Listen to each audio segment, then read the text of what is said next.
సెలబ్రిటీలు ఎవరికి సెలబ్రిటీ? మేము చూస్తేనే వాళ్ళు సెలబ్రిటీస్, వాళ్ళకి డబ్బులైనా ఏవైనా. అంత చిన్న స్థాయి అబ్బాయి అట్లా వచ్చినందుకు. ఒక్క నిమిషం ఝాన్సీ గారు, ఒక్క నిమిషం మీరు మాట్లాడదు కానీ నేను మళ్ళీ కంటిన్యూ చేస్తాను. ఎవరైనా సెలబ్రిటీలు కనుక వింటూ ఉంటే ఇంకొకసారి వినే ప్రయత్నం చేయండి. You are celebrities because of the audience. I reiterate, you are the celebrities because of the audience. ఒకవేళ వాళ్ళకి తప్పు అనిపిస్తే ఈ పాటకి ఒక ఉధృతంగా రైజ్ అయ్యేది question. So you are the celebrity, just think about it. ఈరోజు ఆడియన్ అనే వ్యక్తి లేకపోతే కనుక you are not a celebrity. And remember, your celebrity that does in with it your a common man too. మీరు అది గుర్తుపెట్టుకుంటే ఈ క్వశ్చన్ రాదు. ఝాన్సీ గారు కంటిన్యూ అండి ప్లీజ్. ఎక్కడ రోహిణి వీళ్ళు ఇప్పుడు ఇమానేల్ అంటారు, ఇమానేల్ ఆడాడు, మేము కాదను, కానీ ప్రతి వారం భయపడుతూ రానని వాళ్ళు గ్రూప్ చేసి ఎట్లా చేశారు. నేను లైవ్ కంటిన్యూ స్టార్ట్ అయిన నుండి ఎప్పుడు బిగ్ బాస్. అమ్మా ఝాన్సీ, ఒక్కొక్క ప్రశ్నకి నేను మిమ్మల్ని నేను అడిగే ప్రయత్నం చేస్తున్నాను. ఇక్కడ వాళ్ళు ఏమంటారంటే, అంటే ఒక మాట ఏం వినిపిస్తుందంటే, ఇమాన్యుయల్ విషయంలో షోని లేపిందే, షోని లిఫ్ట్ చేసింది. ఫస్ట్ 4 ఎపిసోడ్స్ 3 ఎపిసోడ్స్ ఇమాన్యుయల్ అనే వ్యక్తి లేకపోతే బిగ్ బాస్ సీజన్ 9 అనేది లేదు. కాబట్టి ఆ షోని అలా లిఫ్ట్ చేసి పట్టుకున్నాడు అనేది. సో అటువంటి వ్యక్తికి ఎందుకు ఎవరు చేస్తారండి? అదేంటి, తను కామెడియన్ గా వచ్చాడు, తన వృత్తి అది చేస్తాడు, అందులో తనే లిఫ్ట్ చేసి తన భుజాల మీద నడిపాడు. అట్లేం ఉండదు. వాళ్ళు చేయకపోతే ఇంకోళ్ళు చేస్తారు, ఇంకోళ్ళు వస్తారు ఆ ప్లేస్ లో. ఇమానుయల్ సెలెక్ట్ అవ్వకపోతే ఇంకోళ్ళు రారా? ఏం కామెడియన్ కి, సెలబ్రిటీస్ కే, కామెడియన్ అని కాదు, హీరో అని కాదు, సెలబ్రిటీసే గెలవాలని అసలు ఏంటి పట్టుదల? కామనర్స్ మనుషులు కాదా? కామనర్స్ లేకపోతే వీళ్ళు ఎక్కడ ఉన్నారు? వీళ్ళు అసలు ఎవరు? ఆ రోహిణి ఎక్కడి నుంచి వచ్చింది? ఎవరైనా కానీ, జబర్దస్త్ శ్రీని కానీ, ఇమానుయల్ కానీ, వీళ్ళంతా ఎక్కడి నుంచి? ఆ స్థాయి నుండి వచ్చినట్లే కదా. వీళ్ళేం కోట్లు సంపాదించి వాళ్ళేం సెలబ్రిటీ అవ్వలేదే. కోటీశ్వర్లు అయ్యి ఎవరు రారు. కోటీశ్వర్లు అయితే బిజినెస్లు పెట్టుకుంటారు, అంబానీ లాగా తిరుగుతారు. వీళ్ళు చిన్న స్థాయి నుండి వచ్చి ఆ చిన్న స్థాయి వాళ్ళని ఈ బ్రతికంతా గుర్తు లేకుండా వాళ్ళని అట్లా అంటాం నాకు చాలా రాంగ్. అస్సలు నేను ఒప్పుకోను. కళ్యాణం ఏం తక్కువ? ఆ అబ్బాయి నేచర్ మంచిది. ఆడకపో, నాకు ఆడటం గురించి కాదు, ఆడాడు అబ్బాయి కష్టపడి. ఏంటి, మన దేశాన్ని కాపాడే అబ్బాయి అయినా కానీ ఏ రోజు కూడా కార్డు ఓపెన్ చేయాల నేను పలానా సైనికుడిని అని. మనం పబ్లిక్ టీఆర్పీ వాళ్ళు యూట్యూబ్ లో చెప్తే కదా తప్ప ఆ అబ్బాయి తెలీదు. ఆ అబ్బాయి ఫోటో పెట్టినా మామూలుగా ఎవరో అట్లా పిల్లలకి వేస్తామో అట్లా వేసుకున్నాళ్లే డ్రెస్ అనుకుంటారే కానీ అసలు అబ్బాయి సైనికుడు అని కూడా తెలియదు. తెలియకుండా అబ్బాయి నేచర్ అంత మంచి నేచరు, మగవాడి లక్షణం ఆడవాళ్ళ లక్షణమైనా. తనుజాన్ని చూస్తే అందరం మురిసిపోయాం, ఆడపిల్ల ఇట్లా ఉండాలని. మగపిల్లలు ఇట్లా ఉండాలిరా, నా కొడుకు కన్నా చిన్న వయసు అబ్బాయిది, ఇట్లా ఉండాలిరా మగపిల్లోడు అంటే.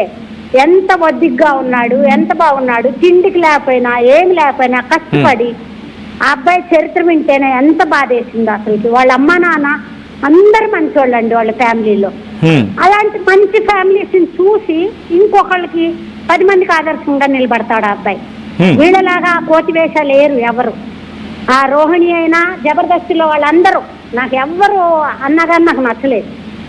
ఏంటది, నాకు కడుపు మండిపోతుంది అసలు. నాకు ఆంధ్ర వచ్చి కొట్టాలన్నంత కోపం ఉంది. ఏంటది, జబర్దస్తి అయితే ఇంకోటి అయితే మీరు ఎక్కడి నుంచి వచ్చారు? ఇటుకలు మోసి అవి మోసి ఈ మోసి అని ముందు అందరు ఏడుస్తారు పబ్లిక్ ముందు. అందరు జాలిపడి అన్ని చేస్తారు. చేసిన తర్వాత డబ్బులు వచ్చిన తర్వాత వాళ్ళ వేషాలు చూపిస్తారు. ఏంటది, కళ్యాణ్ వాటిల్లో ఉండడు. ఆ అబ్బాయి పద్ధతిగా పెరిగాడు కాబట్టి పద్ధతిగానే ఉంటాడు. ఆ అబ్బాయి అంత కోటీశ్వరుడైనా కానీ 10 మందికి సహాయం చేసే బుద్ధే మన దేశం కోసం ఉండే అబ్బాయి. మనస్తత్వం చూస్తే తెలుసుద్ది, అమ్మా నాన్న చూస్తే తెలుసుద్ది. అన్ని కష్టాల్లో ఉండి కూడా వాళ్ళు కనీసం ఆ అబ్బాయికి కప్పు తీసుకున్నప్పుడు వీళ్ళైతే ఎగిరి ఊ అని ఏమేమో చేసేవాళ్ళు. ఆ అబ్బాయికి అట్లా అంతం కూడా రాలా. అంత హ్యాపీనెస్ లో కూడా ఏం మాట్లాడాలి, హ్యాపీ అట్లానే అన్నాడు అబ్బాయి. ఫోటోలు తీసుకునేటప్పుడు కూడా అందరూ చరిత్రలు చెప్పారు. Bigg Boss I love you, Bigg Boss అది ఆ బిగ్ బాస్ నే తిడుతున్నారు ఇప్పుడు.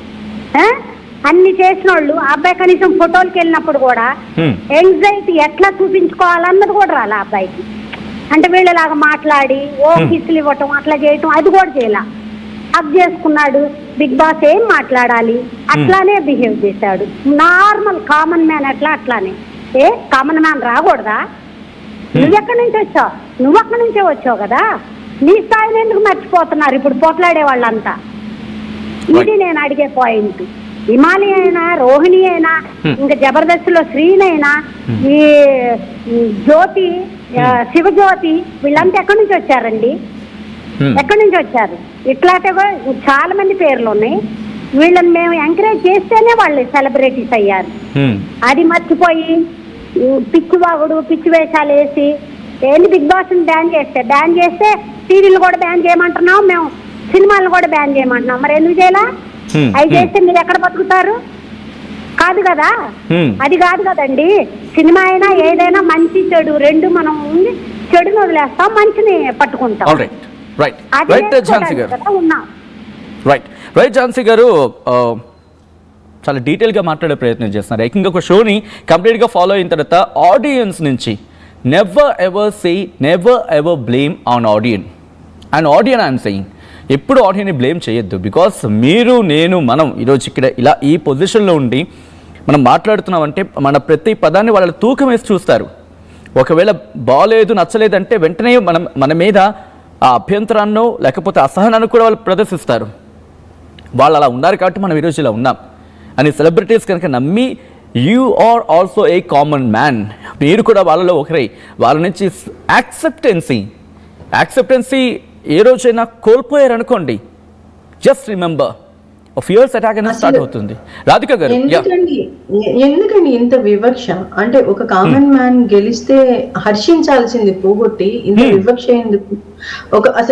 ఒక ప్రశ్న అడుగుతాను టీం ని కూడాను. ఒక కామన్ మ్యాన్ ఎవరినైనా వెళ్ళి అంటే నేను వస్తాను అని ఒకవేళ అడిగితే, ఇప్పుడు ఫోన్ మాట్లాడిన వాళ్ళలో కావచ్చు, నేను ఒక